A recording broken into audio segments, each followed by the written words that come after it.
क्या आपने कभी सोचा है कि भगवान जगन्नाथ की मूर्ति बाकी देवताओं से इतनी अलग क्यों है?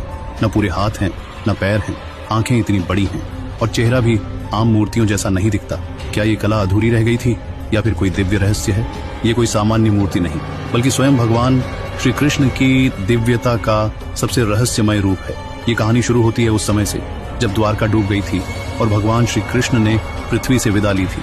उनका शरीर समुद्र की लहरों में विलीन हो गया, लेकिन कहा जाता है कि उनका हृदय, जिसे नीलमणि कहा गया, वो नष्ट नहीं हुआ, बल्कि साक्षात चैतन्य रूप में धरती पर रह गया। सदियों बाद उड़ीसा के राजा इंद्रद्युम्न को स्वप्न में श्री कृष्ण ने दर्शन दिए और कहा, मेरा हृदय अब भी इस धरती पर है, उसे खोजो और मेरे लिए मंदिर बनवाओ। मैं एक विशेष स्वरूप में प्रकट होना चाहता हूँ। राजा ने समुद्र किनारे खोज शुरू की और एक दिव्य लकड़ी का टुकड़ा मिला जो न डूबता था न जलता था और छूते ही हृदय को शांति देता था। तभी वहाँ एक रहस्यमय वृद्ध बढ़ई आया और बोला, मैं भगवान की मूर्ति बनाऊंगा, पर एक शर्त है, 21 दिन तक कोई भी दरवाजा नहीं खोलेगा, नहीं तो मूर्ति अधूरी रह जाएगी।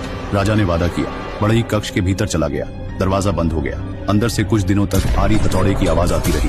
फिर सब कुछ शांत हो गया। जैसे जैसे दिन बीतने लगे, राजा को चिंता सताने लगी। 15वें दिन उन्होंने दरवाजा खुलवा दिया। अंदर वृद्ध बढ़ई नहीं था, वो गायब था, जैसे धरती ही निकल गई हो। लेकिन वहाँ 3 मूर्तियां थी, भगवान जगन्नाथ, बलभद्र और देवी सुभद्रा की। लेकिन मूर्तियां अधूरी थी, न हाथ पूरे न पैर, आंखें बड़ी बड़ी और चेहरा अत्यंत भावुक। राजा घबरा गया। क्या मैंने गलती कर दी?